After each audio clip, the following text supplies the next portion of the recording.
Well, good job. You got Dr. Reynolds to stick around for another show. I mean, I didn't think you could do it, but you pulled it off, and I'm impressed. Yes, I did. It is a privilege to have her here, and I'm really looking forward to hearing from her again.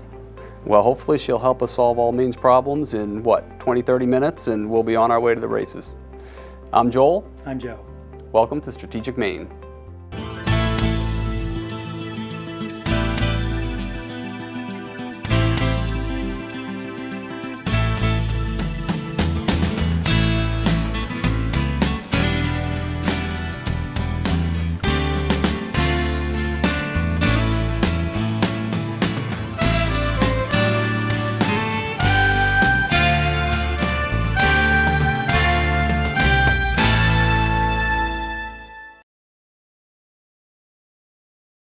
Welcome back to Strategic Maine. We've been able to prevail upon Dr. Elizabeth Reynolds to do another segment with us. She is the Executive Director of the MIT Innovation Center and also a lecturer in urban studies at MIT. And Doctor, I think we left it with a discussion about the regional economy. Yes, I think we were talking about how can Maine connect to this really vibrant regional economy that we have here in New England, largely driven by Massachusetts. But there's a lot going on here, and I think in technology generally, technological advancements, that we should be aware of and that Maine should hopefully benefit from. So if we think about, for example... When you say going on here, is that Maine or MIT? Sorry, not MIT, I'd say in the region, just in the region, and different parts of the region connect in different ways. But if we think life sciences, for example, which we know is the center, Massachusetts now is the center in the country. And as I understand it, Maine also has connections to the life sciences and opportunities there. If we look at what's going on in digital healthcare and the idea of connecting healthcare and technology and what's going to be happening with wearables and with telemedicine and with the opportunities that this presents itself with healthcare, for improvements in healthcare, it's enormous. And Maine has some real competitive advantages in this area, particularly around its data. Well, what are they? Well, it has, first of all, it has, an excellent healthcare system, and it has one of the best systems in the country in terms of collecting data, real-time data on patients. And to the extent that data can be mined and used in a collective manner, it opens up a world of opportunities for understanding disease, understanding ways in which we can help assist different cohorts or different groups with certain afflictions, and presents a sandbox for entrepreneurs to really work with that kind of data. Do you know why Maine, with 1 million people, more or less, has such a great data collection system, and Los Angeles, New York, Texas don't? What I understand is it's around some of the ways in which they've had a voluntary system around providing data. That they actually have, the state is of a size that you can get people to sign on for being part of a collective effort. And I think that's what ultimately, innovation is around collaboration and collective efforts, and that's where Maine needs to really focus. So being smaller on some absolutely scales can might have a lot of be an advantages. Yeah, I think that it's all about networks in many ways, and Maine can help build those networks. The other area that's really been booming and creating some new opportunities, I think, in New England and in the country is in advanced manufacturing. So we have a whole new set of technologies that's around both the data piece, cloud computing, et cetera, and we have it on the physical side, sensors and robotics. And so now we have ways in which our advanced manufacturing is just changing, such that we have a new center, for example, at MIT called AFOA, that is Advanced Fibers and Textiles, where we're going to be putting semiconductors into your baby's little onesie so you can measure their heart rate. And this is, if you think about textiles, where New England has had a declining textile industry forever, we can hardly remember when it was growing. Now we see opportunities where actually maybe we'll be making new textiles that are completely transformative, smart fabrics. We're going to make those with people or robots? Well, I think there's no question that the economics in the states are going to benefit from AI and from robotics of some kind, that we're going to have some replacement with labor. But the fact is that we actually need we need sort of talent to have the opportunity to drive these innovations. And so it's not going to be completely robotics. And I think that we also are going to basically probably find robotics that complement rather than just displace workers. So Maine lost 20,000 manufacturing jobs in the last decade or so. Most of these, or many of them, were in paper making. They're blue-collar, labor-intensive kinds of jobs.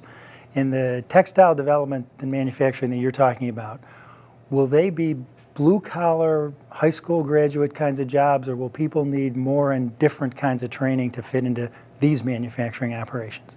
I think everyone agrees that we need some upskilling, that we're going to have to see a change in the way we're training our workers and the way that they're learning about new technologies.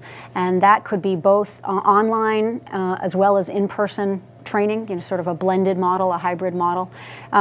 But it's not about degrees necessarily, it's about skills. We have to, I think, step away from the idea that everybody's got to have a certain degree. We got to talk about our skill sets. And in manufacturing, there's no question that we've lost a lot of jobs. At the same time, let's not forget that we have an aging workforce. And to some extent, bringing on new types of technology, new industries that can grow or diversify into new areas may be an opportunity for us to bring the next generation in while we have a retiring generation that and jobs that we can't replace. But it sounds like we really need to integrate the entire educational system into this sort of strategic plan to have career-ready people available when the right kinds of jobs come here if they do. Right, absolutely. There's no question that workforce training is now, in some ways, the critical linchpin to preparing the workforce for the future, future of work and future of jobs. And it also sounds like one of the fundamental changes. I was born in 1950. During the 50s, my dad and my mother had jobs, and they expected to keep them for life.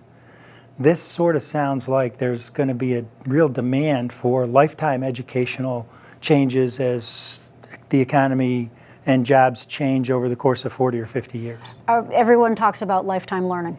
We're now in a whole new age. All of us, including you and me, have to figure out how to continually stay on the curve here. And I think that we have an education system that has to also reflect that. So for example, if you see big efforts in Massachusetts, California, all around introducing computer science as early as we can into the curriculum. This is the new language that the next generation is going to have to learn, and it's very different than what we've had in the past. So, talent. Maine's the oldest state in the country. We're getting older faster than any other state in the country. A relatively small percentage of our best and brightest high school graduates are staying here. What do we have to do to turn that around and bring talent and innovation to Maine?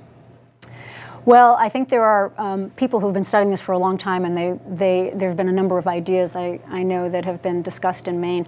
I think first and foremost is it seems to me that there's an important part of keeping the learning going on, that we have to move high school graduates. We have to move, first of all, our folks into high school graduation and beyond, into further education. So keeping people sticking to the education pathways forward. But not necessarily four-year degree programs. But not four-year degree programs. But the point is, high school dropouts have very little opportunity in this economy today.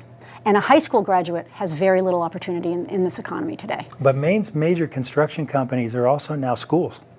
Right. And if you talk to the owners of construction, go to Chinbro or Bancroft Contracting, they say, give me somebody who's responsible, shows up, is ready and willing to work. We'll train them to be a construction worker. Well, the Obama administration and now the Trump administration both supported models that were apprenticeship models. Something that Europe has done for a long time. We haven't done as much. How do we support industry to bring on workers and treat them and train them as apprentices? Because that's kind of learning on the job, and that's invaluable. So I think that's a real opportunity for the country and for this region as well. One of the things that's come up here, at least in our research, is a closer partnership between employers and schools. Right. Does that make sense? Absolutely. Everybody is looking at ways to do this, and our community colleges as critical linchpins in that, possibilities of working with them. North Carolina has had real success in that area. Now, how does Maine and the educational system and sort of the people concerned with workforce tie into some of the innovative sectors you've described so that we can have the right people trained and ready if and when we can attract jobs here? I mean, how does that work? Well, I think it's about a generalized skill set. So it's not that we are training people for a particular specialized job, but we're providing them the skill set in which they could work across a range of, for example, manufacturing-related industries, or they could work across a range of service-related industries that would be valuable. So I think that we have to. I think we found a way to work with industry to understand what curricula are most valuable to industry, and that's what we have to focus on. That's kind of the model that we've been seeing across the country that seems to work. We're almost out of time. And there is one more question I'd like to ask, but I don't think we're going to have time to answer it. Fortunately, Joel Allenbaugh will be dealing with the next segment, and he can pick it up when we come back here on Strategic Maine. Rejoin us in just a minute. Maine's economy faces challenges, including low wages, a shrinking workforce, and high cost of living. Improving Maine's economy starts with growing the number of good-paying foundational jobs. But what is a foundational job, and how is it different? A foundational job is one that adds value to our economy. It supports other jobs and pays for public programs. Think about it this way. A Maine worker produces paper, clothing, lumber, or other finished goods that are sold in another state, even another country. The money from those sales gets added to Maine's economy. When that money gets spent in Maine, it supports other jobs that sell local goods and services to workers and their families. Taxes on those jobs pay for government services, police, firefighters, and education. Service and government jobs are paid for by foundational jobs. Unfortunately, Maine has been losing these foundational jobs. In the past several decades, goods-producing jobs, like manufacturing and forestry, have shrunk from 44% of all jobs to just 14%. In the last 15 years, we've lost more than 20,000 of these jobs. In their place are more lower-paying service sector jobs. In Maine today, most jobs are in healthcare, social assistance, retail, hospitality, financial services, and government. Service jobs that take care of our own residents are important, but they only recycle the same money among Mainers. They don't bring new money here to create jobs and grow our economy. In fact, Maine's economy has been one of the slowest growing in the nation since the recession. Maine state officials predict our jobs will grow by less than 1% over the next several years, even though jobs will grow by more than 6% nationally. And Maine's only job gains will be in the service sectors, not foundational jobs. If we want to grow our economy, Maine needs a plan for growing foundational jobs that sell finished goods and high-value services outside of Maine. Learn more and find out how you can help at theallianceformaine.org.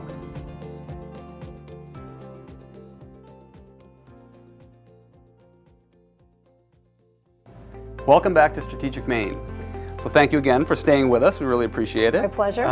We had talked a little bit before about sort of Maine and how we've been positioned in the last decade or two. And when we talk about that, I think about, you know, our kids leaving. It's really hard to keep them here once they do graduate from school, as evidenced by the deaths exceeding births. I think we've struggled, I think, economically in a lot of ways in creating new opportunities as dying industries have gone away, and sort of what do we replace those with? So just from your perspective, what do you think Maine needs to do differently?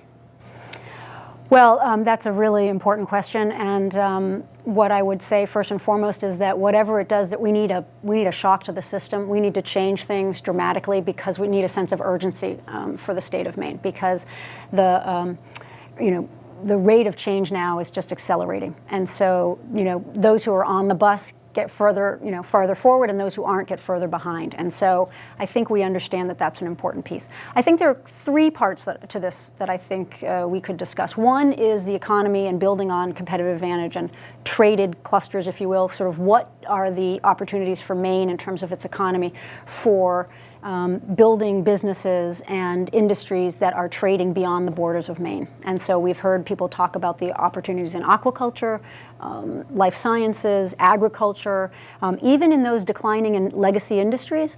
Those are industries that still also can increase productivity and increase their innovation capacity. And so even if they're declining in numbers, which often is happening because of productivity and automation, we can't forget them. They're important. We talk about this just real quickly in terms of these foundational industries, and that there's a difference between an industry that produces something that generates wealth that comes into the state versus an industry that we sort of sit around the table and hand the same $20 back and forth to each other. Local versus traded. That's kind of how we think about the economy in different ways. The other part I would talk about is cost competitiveness.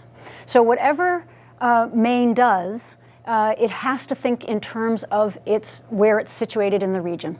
And so you can't put tax rates too far apart from where things are in Massachusetts, just like Massachusetts can't be too far away from where New York is, because we're trying to, relatively speaking, we're trying to attract investment, we're trying to help our companies become, act and be competitive, and so we have to think about the cost competitive environment, healthcare costs, energy costs, big issues here in New England, here in Maine, and so how do we change the trajectory of some of those?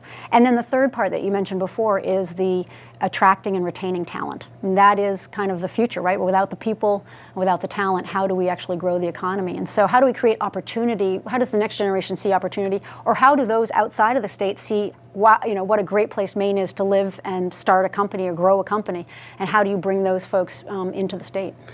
As we think about this, it's really a strategic plan, right? There's so many pieces that connect to one another to put the state in a position where it's really going to excel in tomorrow's economy.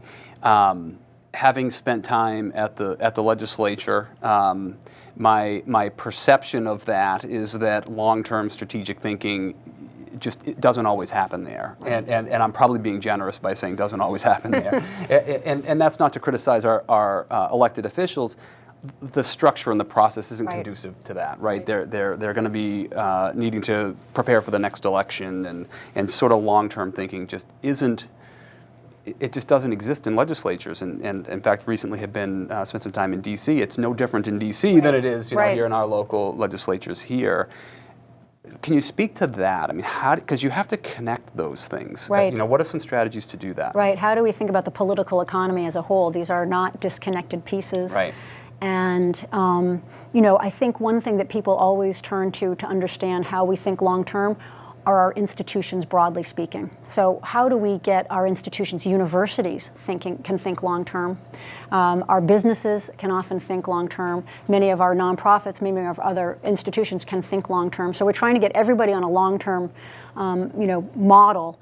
And I think that politically, we have to try and, without, barring political reform, which, let's not take that one on today, but we need to get the leadership lined up. We need to say to our political leaders, look, we know that this is hard for you. You're in a situation where long-term thinking isn't work, but can you help us be partners in a long-term plan? Because without the political partnership, it's very hard for the rest of the leadership, business, nonprofit, and otherwise, to work, with a common objective. And obviously there are trade-offs, and there are ways in which the political system needs to be, rewarded, but we also need to see this long-term vision. And I think finding all of those institutions and entities that can help do that often can bring along the political class and the realities of our political systems. Have you seen the other thing that becomes really evident? It seems like the business owners and the executives sort of on the street, if you will, have the clearest view of what they need,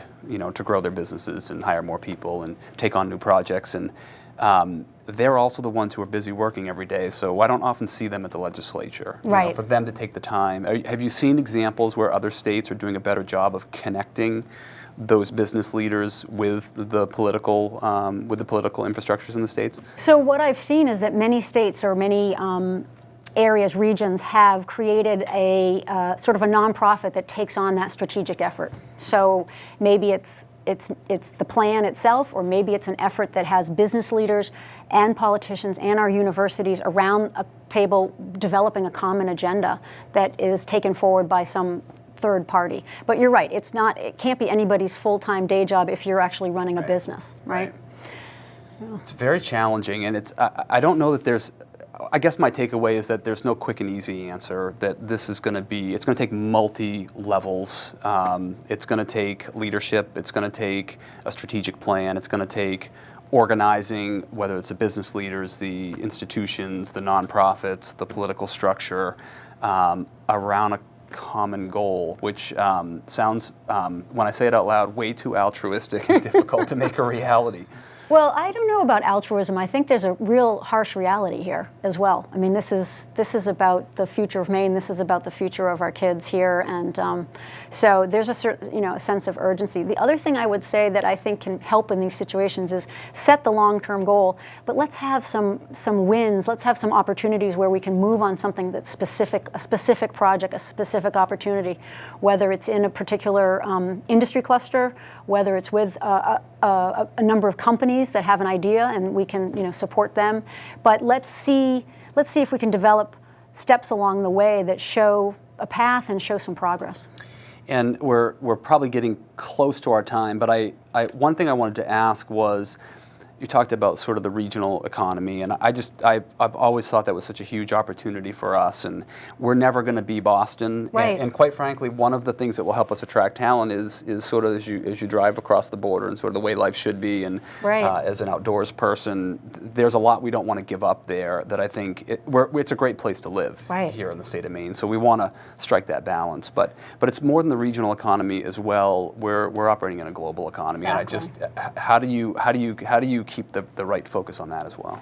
Well, that's I think that's almost a given. In some ways, you can't be thinking about this economy just in relationship to its physical neighbors. We are working in a global economy. If you think about manufacturing and what happens, how we now have to integrate Asia into all of our, not only our thinking, but our production systems. I mean, that's what we're doing. So I think that it requires a certain level of understanding where Maine fits not only into the region and into the country, but how the industries that where Maine has opportunity are operating globally. So how can Maine tap into that? I mean, that's a long-term question. It requires some real thinking, but it is where the growth and the opportunity can lie. Just one point on that, just to say that if you look at southern New Hampshire and the ways in which that economy has become more connected to the Massachusetts economy, I think about Maine and some opportunities there as well. So there's lessons to be learned out there, and the other takeaway for me is that we don't have to be sort of on an island trying to dream our way right. to success. I mean, it's a great way to what put we're it. hearing from what you're doing at MIT is, it's great work to be thinking beyond sort of the education for the people that move through your institution to how do we actually support them once they leave MIT and create innovative opportunities. I think the entrepreneurial ecosystem was the terminology that you used. It seems like we can be tapping into some of the knowledge around us as well. Absolutely, knowledge and networks. I think it's really critical for Maine to be absolutely part of those networks. Well, I can't thank you enough for taking all this time with us. We really, really appreciate it, and hopefully you'll come back and join us again, and maybe we can reflect on all the wonderful things that we've done here to move Maine toward a better, more prosperous future. I look forward to it. Thank you all for staying with us. Join us next time on Strategic Maine. Maine's economy is one of the smallest and slowest growing in the nation. Our population is getting older and our workforce is getting smaller. Our jobs are changing from good-paying production jobs to lower-paying service jobs. Our average wages are already among the lowest in the nation. In the next several years, Maine state officials expect less than 1% job growth. At the same time, Maine's taxes and cost of living for basics like energy and health care are among the highest in the country. Low wages and high costs are choking economic growth and threatening our future. How do we put Maine on a path toward economic prosperity? It starts with having a long-term economic plan. First, the plan should have a strategy for bringing good-paying jobs into Maine. It should build on Maine's strengths. It should identify the companies and jobs of the future and how Maine can compete to bring those jobs here. At the same time, the plan should look at how we can help our existing Maine companies expand and add more jobs. Our policies should make it easier to start and run businesses in Maine. Second, if we are going to recruit companies and create jobs in Maine, we must provide the workers they need. Future knowledge-based jobs will require advanced education degrees. At the same time, we also need vocational training for skilled trades workers. The plan should prioritize the best way to spend our educational and training dollars to prepare our future workforce. Since our population is shrinking, we also need a plan for bringing workers from out of state into Maine. Third, the plan should recommend ways to reduce costs for both businesses and families. Maine's high cost burdens hurt job growth and scare off potential investors. If wages keep declining and living costs keep rising, Maine families are going to have an ever harder time making ends meet, and the state will find it harder to create quality jobs. Fourth, the plan should require that every new proposed law is reviewed for its impact on Maine's economic development goals. Does it support or thwart Maine's long-term strategy? Working together, we can assure a bright, prosperous future for Maine. Join the Alliance for Maine to learn more and get involved.